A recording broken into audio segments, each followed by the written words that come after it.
Triple H Kevin ওয়েন্সের ঝামেলা হয়ে গেল হাতাহাতি পর্যন্ত। So guys, Saturday night main event শেষ হয়ে গেছে। কি হলো আজকে স্যাটারডে নাইট মেইন ইভেন্টে সমস্ত কিছুই থাকবে আজকের এই ভিডিওতে। সো যারা যারা চ্যানেল নতুন আছেন চ্যানেলটিকে সাবস্ক্রাইব করবেন, ধন্যবাদ। গাইস, প্রথমেই বলে রাখছি আজকের স্যাটারডে নাইট মেইন ইভেন্টে সেই রকম কিছুই ছিল না। এইখানে ছিল না কোনো রিটার্ন, না ছিল কোনো স্টোরি বিল্ড। প্রথমে ড্রু ম্যাকেন্টায়ার ভার্সেস সেমিজিনের ম্যাচ শুরু হয়ে যায়। আর গাইস, আজকের ইভেন্টের মধ্যে সবথেকে সেরা ম্যাচ ছিল এটি। এই ম্যাচটার মধ্যে আমরা অনেক ভালো একটা রেসলিং ম্যাচ দেখতে পাই, কিন্তু লাস্টে ড্রু ম্যাকেন্টায়ার সেমিজিনকে একটা ক্লেমোর হিট করে সেই ম্যাচটার মধ্যে উইন করে যায়। আর যখনই স্যাটারডে নাইট মেইন ইভেন্ট শেষ হয়ে যায় তখনই কিন্তু ড্রু ম্যাকেন্টায়ার একটা মেসেজ দেয়। সে বলে একজনকে তো সে আজকে শেষ করে দিয়েছে, এখন আরো 4 জন বাকি। গাইস, এই 4 জন কে? Roman Reigns, Jimmy Uso, Jey Uso, আরেকজন কে? সেটা কে হতে পারে অবশ্যই কমেন্ট করে জানিয়ে দিবেন। তারপর লিভ মর্গেন ভার্সেস ইও স্কাইয়ের উইমেন চ্যাম্পিয়নশিপ ম্যাচ শুরু হয়ে যায়। আর গাইস, এই ম্যাচটার মধ্যে লিভ মর্গেন খুব সহজেই ইও স্কাইকে হারিয়ে দেয়। গাইস, এই জিনিসটা কিন্তু আমি বুঝতেই পারছি না। ইও স্কাইকে বলা হচ্ছে সে 2025 সালে রয়্যাল রাম্বল উইন করবে, কিন্তু তাকে এত ক্লিয়ার ভাবে এখানে কেন হারানো হলো সেটা আমার মাথায় আসছে না। এইখানে যদি ডমিনিক মিস্টিরিওর ইন্টারফারেন্সের কারণে লিভ মর্গেন এখানে উইন করতো তাহলে কিন্তু জিনিসটা আরো ভালো হতো।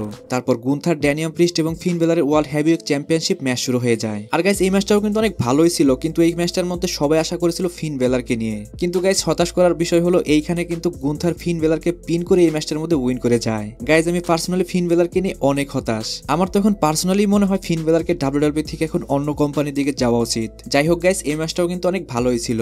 তারপর চেলসি গ্রিন ভার্সেস মিচেনের women United States championship match শুরু হয়ে যায়। আর গাইস, এই ম্যাচটার মধ্যে চেলসি গ্রিন মিচেনকে হারিয়ে সে হয়ে যায় first time United states champion. Guys, এই পুরো ইভেন্টের মধ্যে শুধু একটা ম্যাচই সবার পছন্দ হয়েছে, সেটি হলো এটি। তারপর কেভিন ওয়েন্স ভার্সেস কোডি রোডসের ডাব্লিউডাব্লিউই আনডিসপিউটেড চ্যাম্পিয়নশিপ ম্যাচ শুরু হয়ে যায়। আর গাইস, কোডি রোডস কিন্তু প্রথমেই তার ইগল চ্যাম্পিয়নশিপ নিয়ে এন্ট্রেন্স করে। আর গাইস, সবাই যাই বলুক, আমার কাছে কিন্তু কোডি রোডসের জন্য এই বেলটাই মানানসই লাগছিল। কিন্তু এত বড় একটা কোম্পানির একটা মেন টাইটেল এটা কিন্তু হতে পারে না। কোডি রোডসের জন্যই বলছিলাম এটাই তার জন্য মানানসই ছিল। ম্যাচটা সম্পর্কে গাইস বলার মতো কিছুই নেই। কোডি রোডসের যে 8-10টা ম্যাচ যেরকম থাকে সেরকমই ম্যাচ ছিল। সোজা বাংলায় বলতে গেলে একদম বোরিং। ম্যাচটার মধ্যে কোডি রোডসের দ্বারা 2টা রেফারি ইনজর্ড হয়, কিন্তু লাস্টে কোডি রোডস কেভিন ওয়েন্সকে স্টিল চেয়ারের উপর ফিনিশার হিট করে সেই ম্যাচটার মধ্যে উইন করে যায় এবং কি এর মাধ্যমে তার টাইটেলটা রিটেন করে নেয়। আর গাইস, যখনই এই ম্যাচটা শেষ হয়ে যায় এবং কি অফ ইয়ারে চলে যায় শো, তখনই কেভিন ওয়েন্স কোডি রোডসকে একটা পাইল ড্রাইভার হিট করে। আর এই পাইল ড্রাইভারের কারণেই কিন্তু কোডি রোডসকে স্ট্রেচারে করে নিয়ে যাওয়া হয়। এখন গাইস, দেখার বিষয় হলো কোডি রোডস কতদিনের জন্য ডাব্লিউডাব্লিউই থেকে বাইরে থাকে,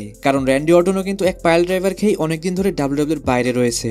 তারপরেই ঘটে যায় আজকের সবথেকে বড় ইন্টারেস্টিং মোমেন্ট। কেভিন ওয়েন্স কোডি রোডসকে পাইল ড্রাইভার হিট করে সে তার চ্যাম্পিয়নশিপ নিয়ে সেলিব্রেশন করতে থাকে। তখনই চলে আসে ট্রিপল এইচ। ট্রিপল এইচ এসেই কেভিন ওয়েন্সকে একটা ধাক্কা দেয়। কেভিন ওয়েন্সও ট্রিপল এইচকে ধাক্কা দিয়ে বসে। তারপর ট্রিপল এইচ আবারও তেড়ে গেলে তখনই সেখানে অনেকগুলো সিকিউরিটি গার্ডরা এসে তাদের আটকে দেয়। সো গাইস, আজকের স্যাটারডে নাইট মেইন ইভেন্টে সবাই আশা করেছিল যে এইখানে র্যান্ডি অর্টনের রিটার্ন দেখতে পাবে, কিন্তু গাইস এটা হলো না। আমার কাছে ডাব্লিউডাব্লিউই সবথেকে খারাপ একটা ইভেন্ট মনে হয়েছে এটি। আপনার কাছে কেমন লেগেছে অবশ্যই কমেন্ট করে জানান। সো গাইস, আজকের ভিডিও এই পর্যন্ত। রেসলিং সম্পর্কে সমস্ত নিউজ এবং আপডেট জানার জন্য চ্যানেলটিকে সাবস্ক্রাইব করবেন।